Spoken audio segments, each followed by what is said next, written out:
8. So I thought I'd just do some highlights for the next bit for the moment. So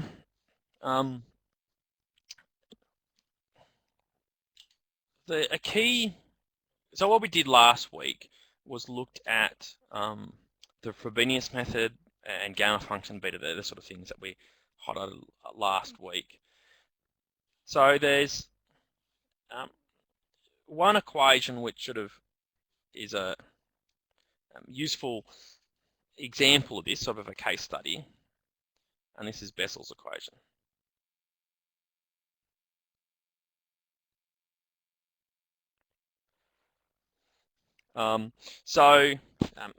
If you look at this one here, because there's a x in front of the y dash, it means that the whole equation is singular at x equals 0, and so you can't use a power series, so you've got to use the Frobenius method to use that almost power series, that Frobenius series, to work out the answer.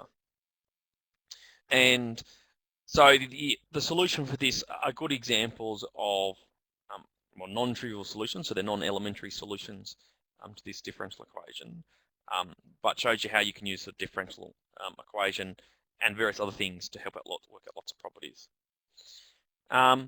So we just did the auxiliary equation here for a sec, just to get a sense for a few things. So the auxiliary equation for this, so you can see that the singularity is x equals 0. So if we let b be the limit as you let x approach the singularity of this coefficient, x, over the coefficient of y dash, x squared, and multiply it by x, because it's the first term there. If you take this to the limit, you get 1. Now, in order for it to be a regular singularity, this has to be finite, which it is, so that's good. If we let c with the limit as x goes to 0 of this term here, it's the x squared minus nu squared over the coefficient of y double dash, and again multiplied by x squared. So you can see as we're going down, just multiply by higher powers. So if we take this limit here as x goes to 0, you're getting a minus nu squared. And so the auxiliary equation can be found different ways, but one way is just to go, it's r minus 1 plus br plus c is equal to 0. That's the auxiliary equation in general, if you define the b and c this particular way.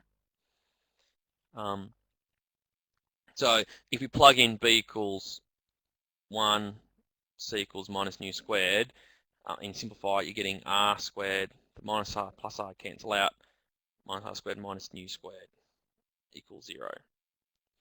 And so r is equal to either nu or minus nu. And so if we find solutions for this Bessel's equation, then, if nu was not an integer, for example, then you'd expect two solutions. One would be a series that would start with x to the power of nu, and then something almost a series starting with x to the nu outside lots of other terms. And the other term would be x to the power of minus nu, lots of other terms. And so you can just pick one normally. So let's pick on the nu case, and then you can end up producing a solution.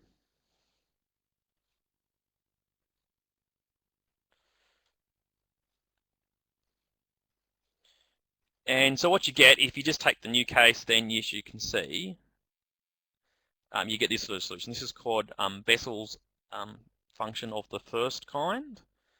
And you can see there's the x to the nu out the front, plus some big series here.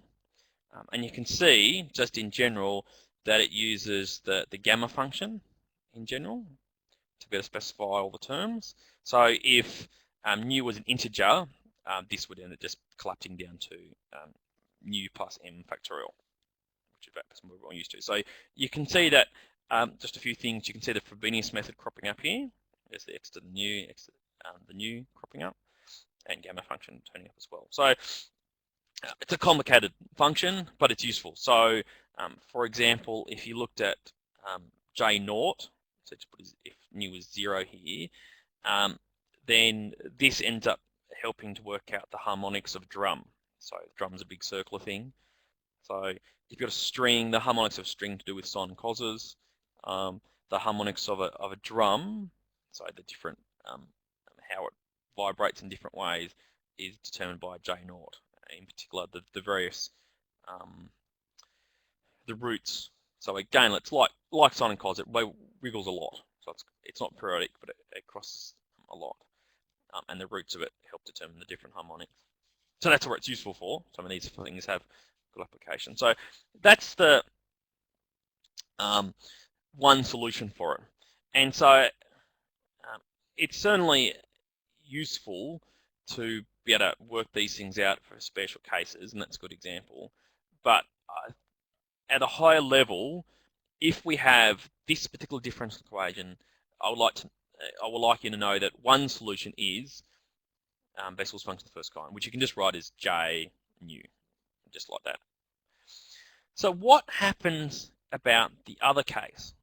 What's the other solution? So it's a second order differential equation, so expect two different fundamental solutions. So if we're lucky, then you can repeat the whole process to get on minus mu to get a second solution. So how about I write that down? So if nice, which I'll define nice in a second,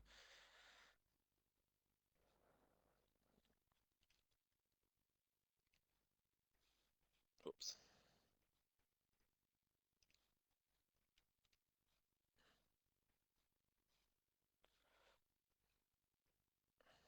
So if nice, then the general solution is y is a linear combination, so say C1, of Bessel's function of the first kind with mu and Bessel's function of the first kind with minus mu. And again, it'd be the same formula both times, and you're fine. It doesn't always work, unfortunately. So this is some of the technicalities with Frobenius method, which is worth just elaborating on. And that is, with Frobenius's method, you can pull out one solution, just like we did last week, namely let x to the r times by a power series and end up solving for r, which we've got, that's nu, and solving the rest of the power series. Problems can arise in two situations though. The first problem situation arises is if there's a double root, namely if both solutions are the same. So that would imply in this case for Bessel's equation where nu is equal to 0. That'll give you a double root. That can give you some problems. The other situation that can be a problem is if there's the difference between the two roots of the auxiliary equation, so mu and minus mu, if that differs by an integer, you can also get some complications. So again, if mu is an integer, the difference of those two is another integer, that can cause problems. So if nice, let's say that, so if nu is not an integer, so if mu is not an integer, then this is the general solution. But if mu is an integer, then there's a problem. And let's elaborate that. So if mu is an integer,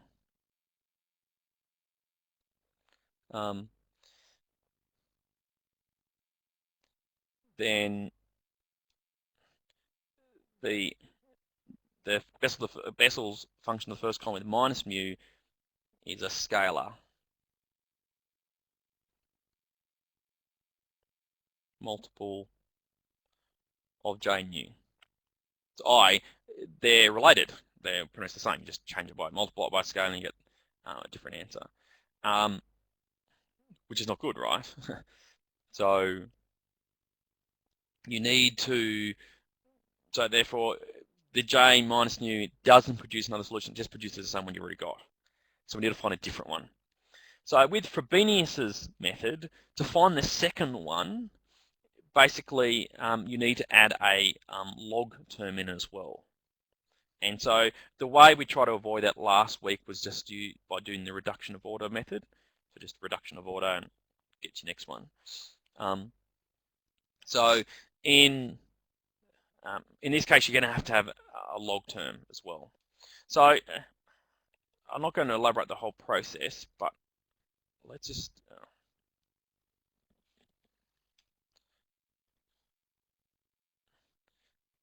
show you one of them at least.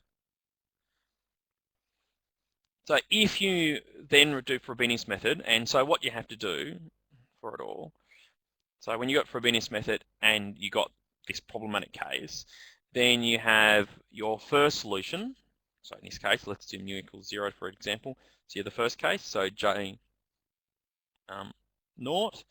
Then you have a log term, so log x, and then you have another a power series over here. And again, at the front of this power series would be x to the power of, whatever the front is, so x to the r in this case, which happens to be 0. All right, so that's why it doesn't appear. Now this is complicated, as you can see. So it's got various functions like gamma here, which is Euler's constant, so it's little gamma, so it's Euler's constant. And you've got some other digammas and funny things cropping up here to make it nice. So they become a bit more complicated, but you can use Frobenius method with a bit of effort to work out the second solution for it in general if you needed to. So in general then, and this is what we need to know,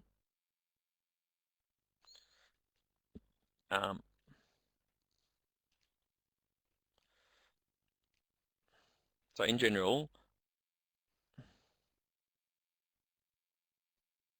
the solution is, so it's y is equal to, well, one solution still Bessel's equation of the first kind, right, J nu. But in order to capture the second one, we need to have terms like this. So what we do is we have a second solution, which we write down y rather than j nu. This one here is called Bessel's function of the second kind. And they have answers looking like this one here. So they have some constant jn, log term, plus some sort of power series. So that's what they look like, and so that's what you have to do in general. So as I said, sort of a case study of what sort of things can happen when you've got Frobenius method in full generality. And so what I like, so this isn't, so therefore, I like to be able to use Frobenius method, and so you might be able to, I could ask you to do it in special cases for Bessel's function, Bessel's equation, or other ones as well, for that matter. But I do want you to understand that this particular equation is called Bessel's equation, and I would like to know that the general solution is this thing here. Now, it so happens that if nu is an integer, well, then you definitely need this Bessel's equation the second kind. If nu is not an integer, then you don't need to write it down, but Bessel's equation the second kind can be then written as a linear combination of the other two solutions, so like this spec, to make it all consistent. So that's a really very rough down of Bessel's equation. So Bessel's equation, particular difference equation. For mu equals 0, it's useful for drum harmonics. And it's got two solutions that you really need for Frobenius method or something else to work out. Incidentally, Bessel, it didn't discover him, someone else did, but Bessel did a lot of work, used more integral techniques to specify some properties, but Frobenius method is certainly a good way of writing down the answer. So I just want to do an example sort of related to this. This is from the textbook. So we've got an ODE.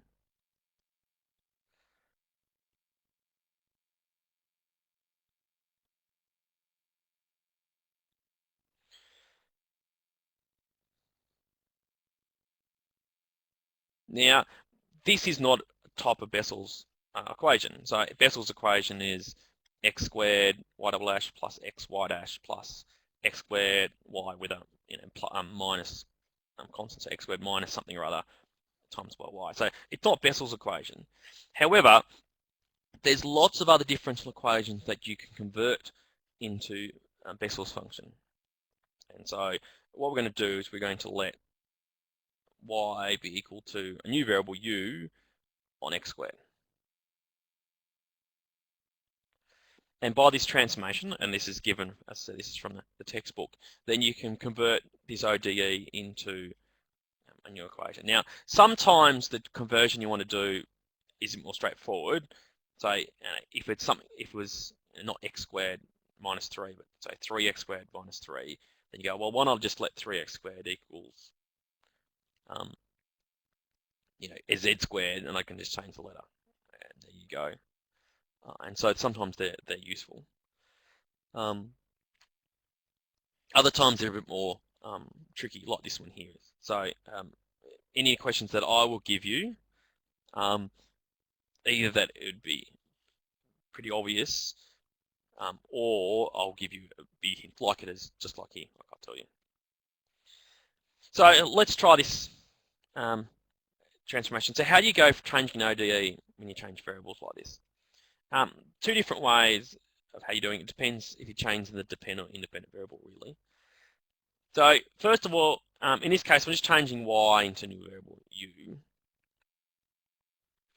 So in this case, I really want to get rid of the y. So I've got y needs to be u on x squared. That's fine. I can do that one. So they need to find what y dash is. So I can replace this term up here, and eventually need to find y double dash as well. So I just need to differentiate this essentially. So using quotient rule, say, this would be x squared u dash minus 2x u on x to the 4. We'll simplify it down. So if you simplify it down, you're getting u dash on x squared minus 2u on x cubed. So I don't know how much you remember, but when differentiating, when you've got a power on the bottom, then the power will go only by 1 at most. So even though quotient rule doubles it, you can always simplify it down quite a bit.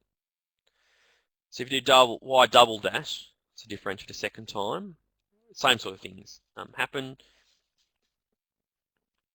So you're getting u double dash on x squared. Differentiate this term, so the one, so you're getting minus u dash on x cubed, and double that one, so before, plus 6 u on x to the 4. So I think I did that right. So you can do it, and I've skipped a few steps there, but what commonly happens when you do these double derivatives here is that if you do the quotient rule for each of these terms, you should expect 4. The two middle ones collect together in the middle. That's often what happens when you're doing these double derivatives like that. So now I've got all these different terms. Now I can plug these into my original ODE. Hopefully I get some answers. And hopefully I haven't made a mistake along the way. So I've got x, y dash.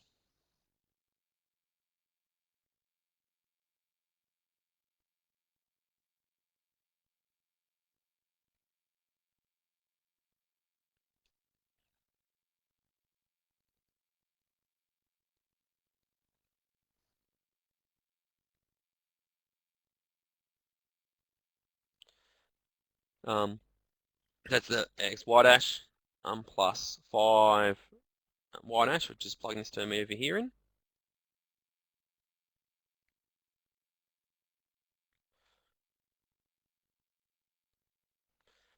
Plus x times by y. And again, we're replacing y in terms of this use. So let's equal to 0.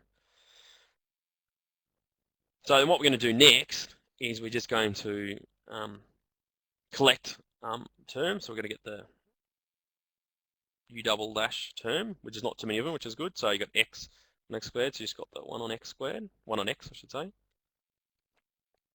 So plus u dash. So the u dash terms we've got is minus 4 on x squared. Have another one over here, plus 5 on x squared. And this is where the values have been chosen, is to make sure there's a cancellation here. So you're just getting down to 1, so you're getting rid of the value of the constant. And then all the u's together. So 6 on x cubed plus, the other one is minus 10 on x cubed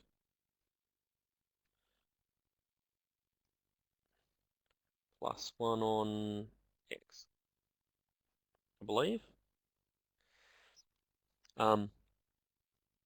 It's just simplifying it down and getting rid of all the fractions. So if you've got, it's 1 over x cubed, all outside of x squared u double dash, plus the 5 minus 4 gives you positive 1. So give you x u dash on x cubed, so factorize x cubed out the front, plus, so 1 on x, it becomes x squared on x cubed. The 6 minus 10 becomes minus 4 on x cubed equals, yeah. And again, so of course, we can multiply everything by x cubed, doesn't really change anything. And it's lovely on a computer, you can just rub things out, copy and paste. So this equation now, so this, basically we've changed this conversion from y's into u's, and we get this particular differential equation. And you go, hold on a sec, that's Bessel's equation. This is the key thing I want you to be able to recognize for this sort of stuff. So it's got an x squared, an x, and an x squared minus something or other. And then this something or other in it will be a nu squared. So it's a Greek letter for n. That's why I never pronounce properly. So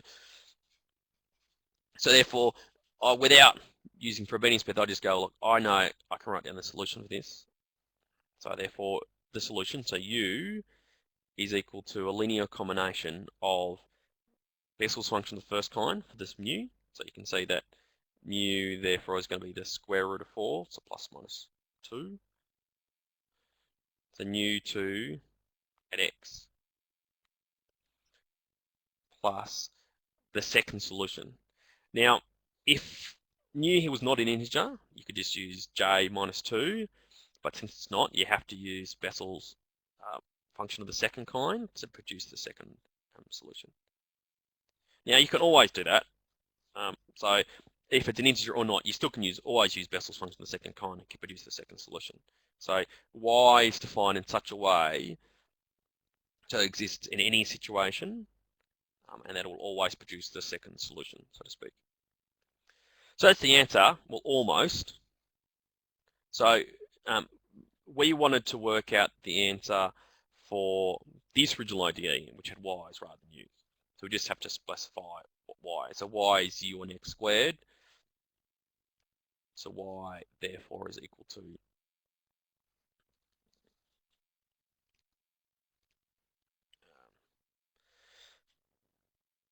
this one here. So C1, J2 all over x squared would be the answer to our differential equation. So you can convert other ODEs as well into Bessel's equation. Instead of changing the dependent variable like I got here, so y equals to u, you can change the independent variable. So you can change so x to z or something like that, so x to z squared or whatever it might be. So if you do that, then it's just about carefully paying attention to chain rule, that's what I'm looking for. So using the chain rule carefully to simplify things.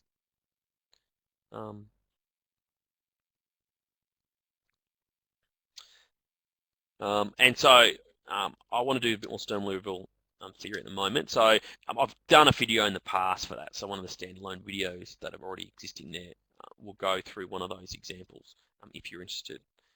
And it certainly would help you for your assignment. So that's a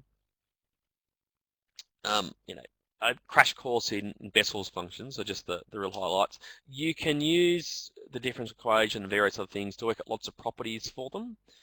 And there's various related differential equations. You can use Bessel's functions of the third and fourth kind, and etc. as well.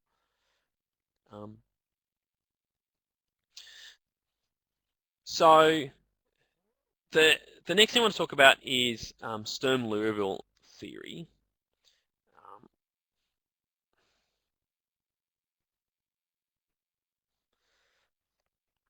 So if you've got a second order differential equation, so as a matter of fact, if you've got any second order differential equation, you can rewrite it in this sort of format, where you're going the derivative of some function times y dash. So this will give you y double dash if you expand it out, plus some constant. Now, Rx, Qx, Px would in any application would be known, so you know them quite explicitly. The thing that you let change, the one thing that's unknown is what y and lambda. So if you look at this thing, this is a homogeneous equation. So one solution for this that always works out is y equals 0. So if you plug y equals 0 in this equation, bang, it solves it. So what I want to know is that given a value of lambda here, is there more than the non-trivial solution? Is there ever anything more than just the boring case? And those cases that do have a solution which is not boring, so have a non-trivial solution, we'll call special ones. And you go, well, this is similar to what we've done previously, that same idea of giving an interesting solution or not is eigenvalues. That's the same thing too. So if there are non-trivial solutions,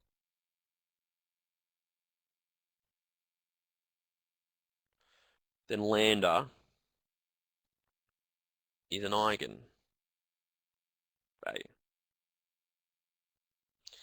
So you've got Sturm-Liouville theorem is pretty much not just one single ODE, but maybe like a family of ODEs, and you're trying to work out some sort of eigenvalues to the sort of problem. That's what it corresponds down to.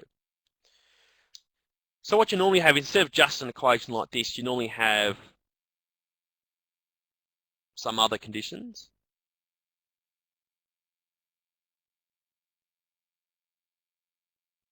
As well.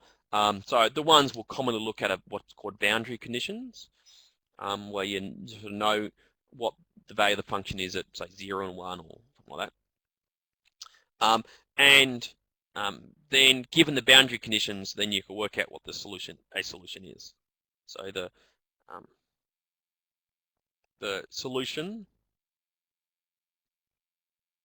for a given eigenvalue is called, well, it's not a vector anymore, so we call it an eigenfunction.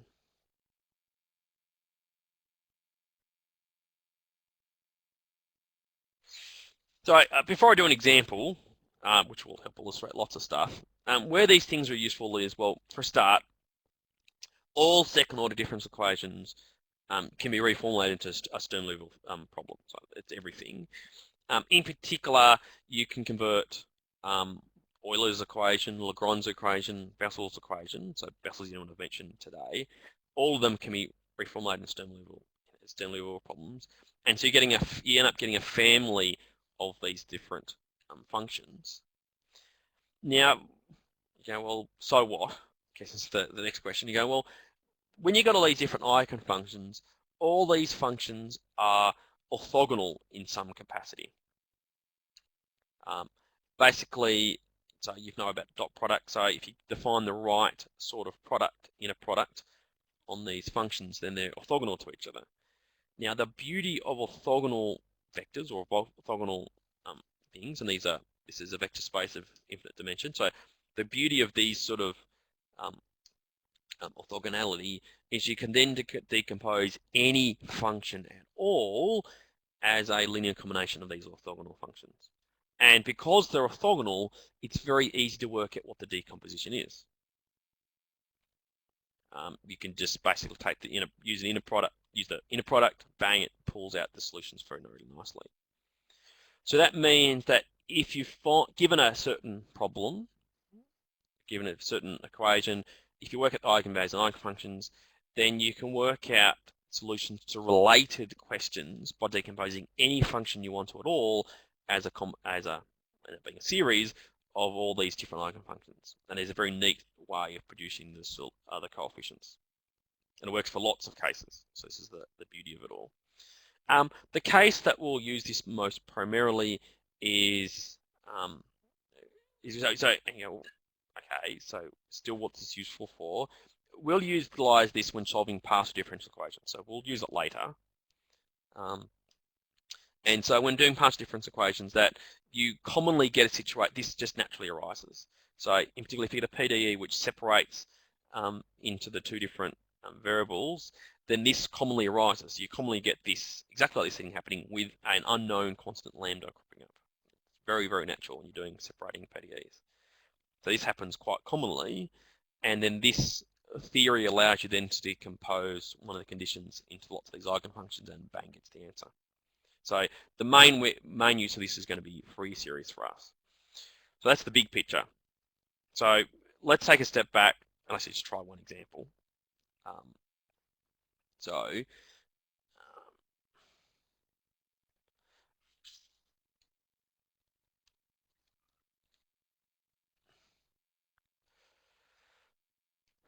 Okay. So we'll do an example. This is y double dash plus lambda y equals 0. So this much simpler one, and you can see this is the lambda, that's the general thing. And we'll pick, say, y0 is, so y dash is 0, y dash 0 equals 0, and y dash 1 equals 0.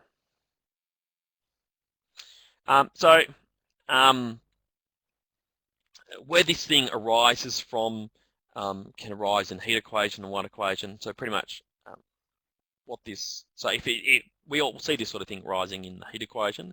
So this corresponds to like a bar, this bar here, where if the ends are insulated, so insulated ends, then you get these sort of boundary conditions at the end. So therefore, this being able to know what the eigenfunctions for this particular, and the eigenvalues and eigenfunctions for this particular differential equation are important to being able to work out what the temperature is going to be for a bar, a long bar, where the two ends are insulated. So that's where we sort of need this thing for. So I want to show you the sort of process for doing it.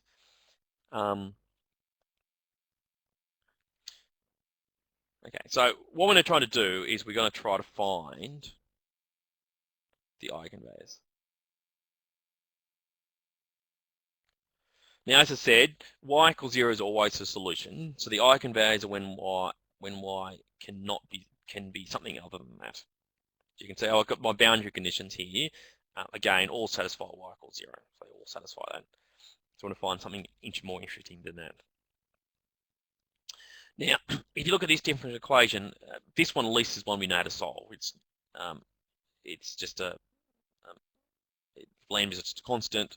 Don't know what it is, but it's going to be so just a second order linear differential equation, or constant coefficients. Bang, we know how to solve these things quite easily. Depends what lambda is. So let's do the simple case first. Let's do lambda equals 0. The other cases would be if lambda is positive or lambda negative, you get different sorts of situations arising, all those three cases. So we'll just do lambda equals 0 for the moment. I'll say we'll go for timeout, which I go. So if lambda equals 0, then you're just getting y double dash equals 0. So y, therefore, if you integrate twice, is going to be ax plus b. Now that would be the solution. Now what I'm going to do is I'm going to plug, so this for any lambda at all, so different cases, I'll find out what the general solution looks like. Then the basic theory idea is to plug it into my boundary conditions, and that will reduce it. That will give me force conditions in A and B. Now sometimes that both of them together will force A and B to be both 0, and that's the boring case, and you don't want that. So you want to find and therefore lambda would not be an eigenvalue. On the other hand, sometimes you get conditions where you cannot specify A and B directly. So A could be anything. Therefore lambda would be an eigenvalue, and just get rid of let A be equals 1 will give you one particular eigenfunction corresponding to the eigenvalue. And just like with eigenvectors, you end up getting, you get lots of eigenvectors, all differing by a scalar multiple. Same thing here. So let's see how it pans out. That's the idea. Let's see how it pans out. So if we do y dash, we're getting just A. And so if you get y dash 0 equals 0, that implies y equals 0. If you do y dash 1 equals 0, well, that also implies A equals 0. And so we can see that y is equal to a b solves this equation, so y double dash equals 0. So basically what we've done is we found a non-trivial solution to this differential equation. So in this case, lambda equals 0 is an eigenvalue. So we do have an eigenvalue. And so y equals, say, like 1. So just b can be anything you want to at all. So let b equals 1, for example. So y equals 1 is a matching eigenfunction.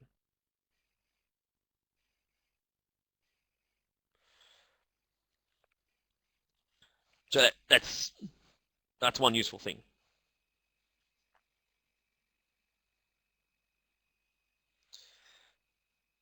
So another case we could do is lambda being we're going to do for positive, isn't it? So if lambda is positive, then let's write down lambda is equal to, say, nu squared or something like that. It's a big denominator letter. And so we're getting y double dash plus mu squared plus y equals 0.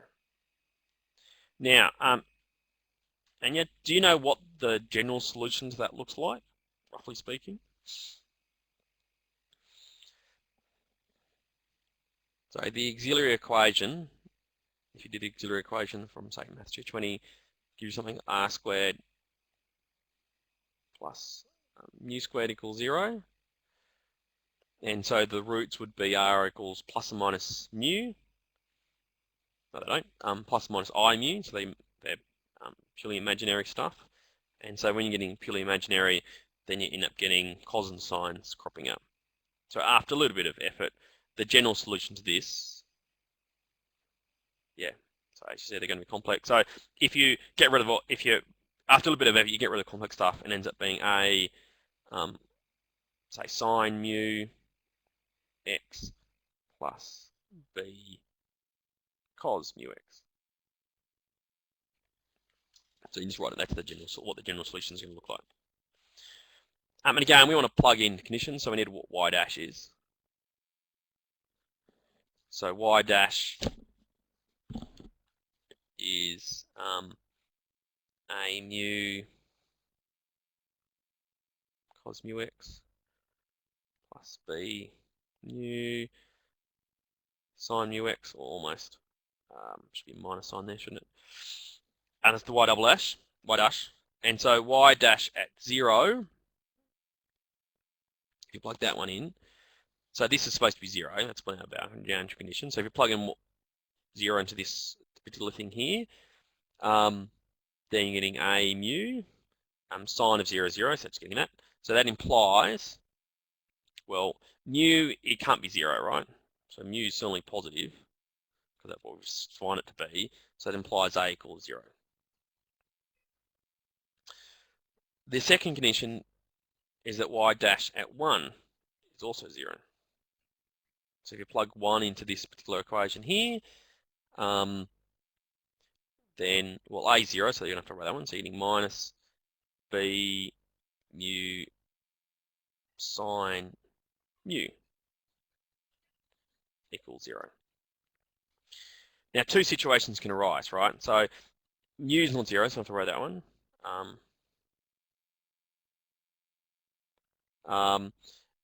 Either b is 0 or sine mu equals 0.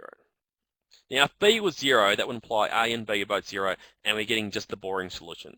We don't want that. So that doesn't produce an eigenvalue, so we're just not interested.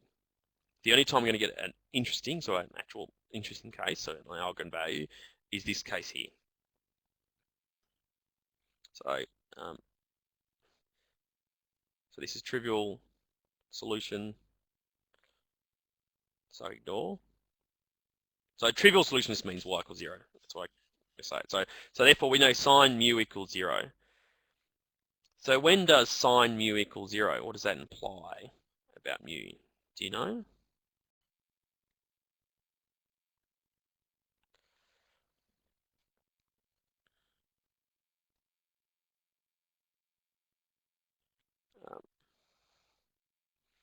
So it's going to be lots of repeats. So sine mu equals 0. So it could be, it's going to be in general n pi. And now we already know n equals, mu is positive. So n here would be positive. Yeah, so there's lots of them. So there's going to be lots of different solutions.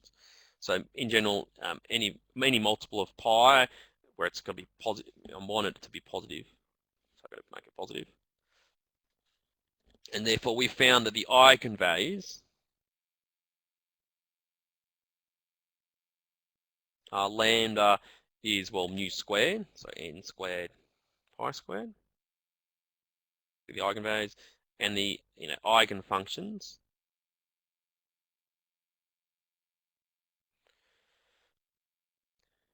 If you look at what we've got here, so let's put a little subscript lambda to just make sure it matches up to this. So you can see that in general was a sine plus b cos. Well, a was 0, b was anything we wanted at all, so let b be 1, say, to make it look nicer, because mu of x. So because n pi x. So to put it simply, then, we found that the eigen functions, so far at least, I'll just mention one other case. So, getting carried away here. Let's see what we've done. We've done lambda equals 0, lambda positive. The on case we haven't considered is lambda negative. So therefore, lambda would be equal to minus mu squared. And I've got time, so I'll do it. So therefore, we're trying to solve y double dash minus mu squared y equals 0. Do you know what the solution to that one looks like? So the auxiliary equation is r squared minus mu squared equals 0. So the roots are plus minus mu, and so you get exponential. So you could write it like you suggest in terms of x to the minus mu x and x to the mu x. So I mean that's the exponentials. That's fine. I'm going to be a little different. So there's nothing wrong with that. So it's useful to use trig stuff. So actually, I'm just going to write the answer down in terms of hyperbolic cos and sine and hyperbolic sine.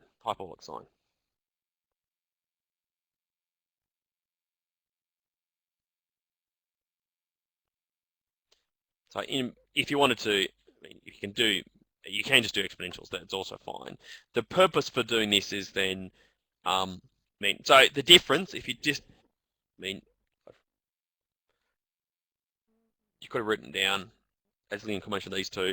The difference between these two forms is that the constants are different.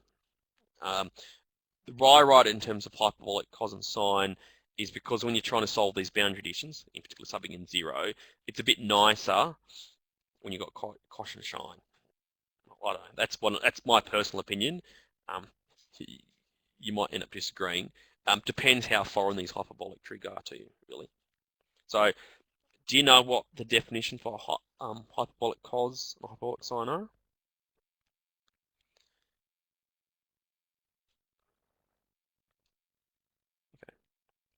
Okay. So let's sub in boundary conditions. So we need what y dash is. So if you differentiate cosh, again using chain rule, you get C1 mu. Derivative of cosh is sine.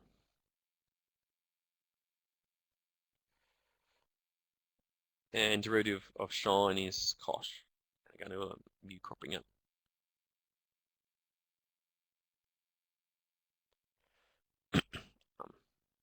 By the way, let's make mu positive just to get things nicely. So one boundary condition. Yeah, so just as an aside, so cosh x is e to the x minus e to the minus x. That's all. Positive e x on 2, and sine, well, just the derivative of that one, e to the x minus e to the minus x on 2. Yeah, that's the definition. So you can see they're related. So anyway, back to where I was going. So one boundary condition is that the first derivative at 0 equals 0. So if you plug 0 in this one, sine of 0 is 0. That just disappears. So we're just left with C2 mu cosh u 0, and cosh of 0 is just 1. So it just disappears. So we're just left with 0 equals C2 mu. Mu is clearly not 0, so that implies that C2 is 0. And so therefore my solution so far is that term disappears. So we're just left with C1 mu sine ux. So by writing in terms of cos sine, by subbing in 0, it just ends up being pretty neat. If you had done it in terms of the exponentials, then you would instead have you would instead enforce d1 plus d2 equals 0. That's what you end up forcing instead, which is not hard. I mean, you're still quite doable. So the second one is 0 is y dash 1. So if you sub in 1 into this, so if you sub in 1 into my expression here, so I'm getting C1 mu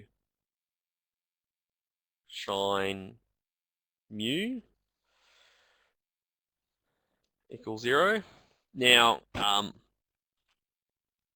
so that implies that either C1 is 0, which is not good, or sine mu equals 0.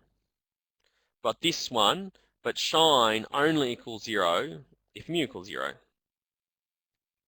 That's the only time it ever happens, and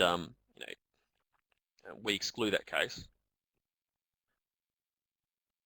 But mu is positive. That's we've explicitly case. So that means that C1 equals 0, and we get if C1 and C2 are 0, we get the trivial solution. So no eigenvalues. So if lambda, basically as I said, if lambda is negative, then there's no way at all you can get a non-trivial solution cropping out. So therefore, there's no eigenvalue to that. So we've checked all cases out. We've done them all. And so what we've done is the eigen functions for this problem. So for this problem with, let's put it at the top here. So the whole thing, so that differential equation and these particular boundary conditions, which is called the Newman, write the name down. That's the Newman boundary conditions. As I said, it works if you've got insulated ends for heading a bar or for waves when they're non-fixed boundaries. Then you've got Newman conditions, then you get this particular case. So the eigenfunctions were 1 and cos n pi x, where n was greater than 0. So you can see if you let n equal 0, you're going to get into 1 case. So they are related at least. So where we're going to go with this, so this is for later in the subject, is that these eigenfunctions are all orthogonal to each other. So therefore we can write down any function at all. Well, we can write lots of functions, let's be more honest. So we can write lots of functions that are defined in this area, so between 0 and 1 in this particular case, as something times by 1, so a naught, for example, so just a naught times 1, plus some number, called ADN, times by cos n pi x. So pretty much a linear combination of all these different eigenfunctions here. So you can write down lots of functions as a linear combination of all these different eigenfunctions. And the way to work out the a to the naught, a to the n, is to go, well, the second thing about Sturm-Liouville theorem states that these are orthogonal and that the inner product that's defined upon them is given by what did I write at the top? Given by the p here. So the p determines exactly what the inner product is. In this example, p is 1. So it's just a simple integration, actually. And so you can work out what an is just by integration. So an in this case is just an integral of a function.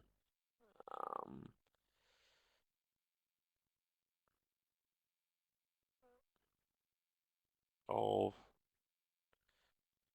cos n pi x and the function dx from 0 to 1, and I think there's a half missing. So just rushing a bit too much. How about I just say I think? It's close to that.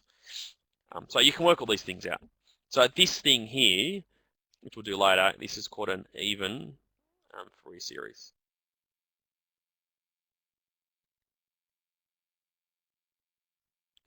And an even Fourier series are useful when solving various partial differential equations.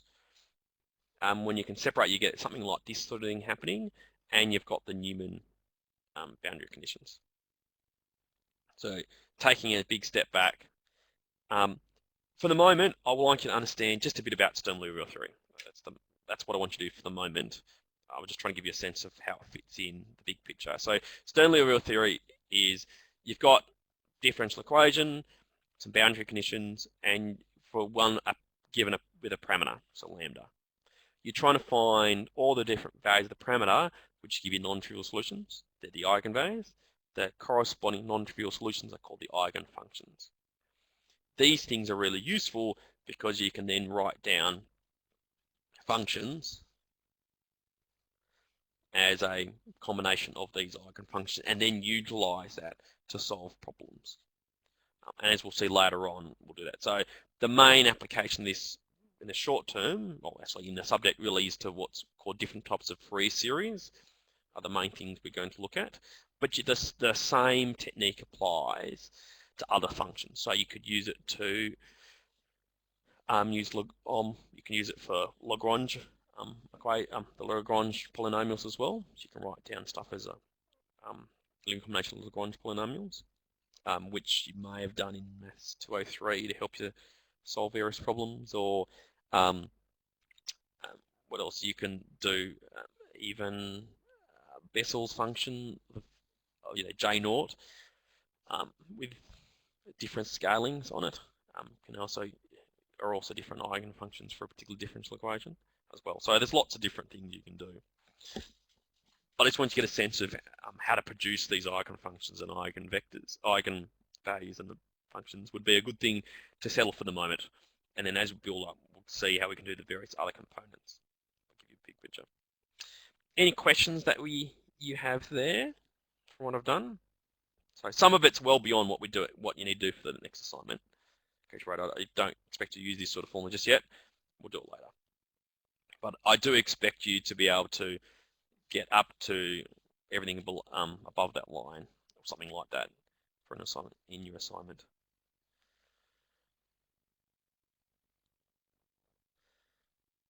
Yeah, and that's right. So it just takes some time to absorb it, but hopefully when you're reading, so the deep problem with the study guide is there's lots of content there. So just trying to give you a bit of a bigger picture to see how it all ties together, and then you'll get the details as you slowly go through it. That's certainly the idea. But thanks very much for coming. I'll just stop the recording.